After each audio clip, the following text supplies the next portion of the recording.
someone's not going to bed with him. The more you know about him, the easier it'll be when things tumble. At the sounds of the gunshot, it's time for a Western, and it's called Two Sinners and a Mule. And with us today, one of the stars of the motion picture is with us today, Chantal Albers, joining us from her home state, North Dakota, but makes her life in Los Angeles as she's in the movie-making business. So thank you for taking time for us today. Oh, yeah. Thanks for having me. Appreciate you having me on your show. Well, let's talk a little bit about, we'll talk a lot about, quite frankly, Two Sinners and a Mule. When I heard that title, and I can't believe it's just a coincidence, Two Sinners and a Mule, and we also have Two Mules for Sister Sarah, a classic Western with Clint Eastwood and Shirley MacLaine.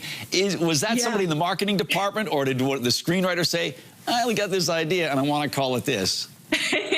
You know, it's funny. Somebody actually just brought that movie up to me the other night. So I don't think that anyone had even made the connection between the two. But yeah, it is quite funny that the two titles kind of go together hand in hand, and they're both Westerns. And Chantal, tell us in broad strokes a little bit about Two Sinners and a Mule.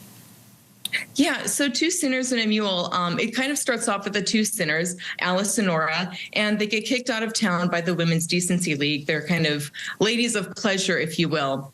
But my character of Alice kind of sees it as a blessing in disguise, I think, because she does want to start anew and go off and start a new life. And she actually wants to open up a new restaurant and get out of the line of work that she's in. So there is kind of a theme of like forgiveness and starting anew that I like to play into the movie, or that I thought was really resonated for me anyway. Once they're kicked out of town, they come upon this bounty hunter that is actually left for dead. They nurse him back to health, and they're kind of like, you're not really in shape to take on any bounty, so we'll help you for half of it. And he reluctantly takes on these two ladies of pleasure to help him capture this bounty, and they go on an adventure of gunfighting and heartache and killing and all that other stuff, Wild West style.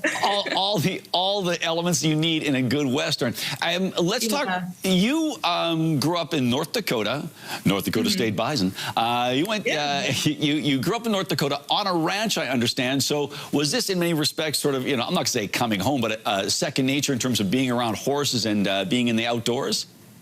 Oh, yeah, for sure. It was so much fun. I had never actually gotten to ride horse in a film before, but I've ridden horse my whole life. And I actually would help my dad get cattle in when I would come home from Thanksgiving from college and everything. So that was a lot of fun, riding in the winter and everything. So, but yeah, it was just kind of a lot of fun to bring that element of animals into the movie. And the Wild West is somewhat like growing up on a farm a little bit, as you can imagine. Yeah, we have a bit of that here in Saskatchewan too. Yeah. Now this is a very sort of female empowering motion picture, and it sort of leads back to one of your earlier horror films, because you've done a lot of horror films, and called the Sixth Friend. That was also a very sort of I'll say female-centric motion picture. Yeah. So The Sixth Friend, that was a film that me and my friend Jamie Bernadette produced, and that stars 6 friends, actually, and they're all females. So that was kind of a female heavy driven cast, I guess. And then we had a female director too, and we actually hadn't even put the two together, that we were, doing this, female sort of driven movie. But the press kind of picked up on it. We were like, yeah, it is kind of, female driven and everything. So I think that's great to, bring that back into film and, tell stories of that, show that females can do that and be a strong female lead. So.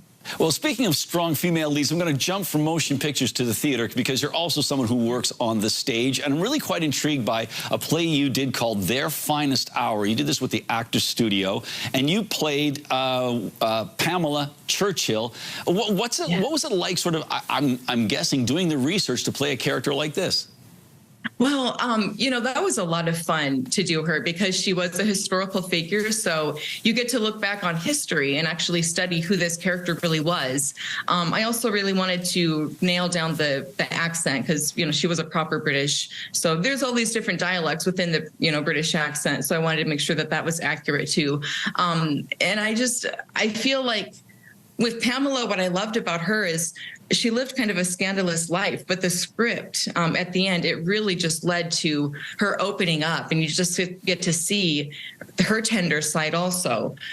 You know, she is human, and she lived quite a life, but at the end of the day, you know, she's got a heart also, and that's what I just loved about the character. It was so dynamic that way. So. Well, you know what? I got to say, I did not know that Edward R. Murrow was a bit of a scamp. So I was sort of happy to come to that discovery. So I'm just about out of time here. But before we go, we certainly want to encourage people to see Two Sinners and a Mule. But I have to ask, since we're talking a little bit about animals here, who are the two dogs behind you?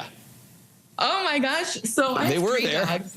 That's Riley back there, Marley, and Eddie is running around here somewhere too. So I got my three kids running around here. All right, fair enough then. Hey, thank you so much for being with us today. Maybe you'll have a chance to visit us north of the border here in Saskatoon. So I'd love to. Well, you know, we're starting to get... I haven't been to Canada in years. Well, we'd love to have you back again. We're starting to make movies again in this province. So hopefully we'll see you. Why not? Why not? I'll send you a headshot and a script. You're a producer now.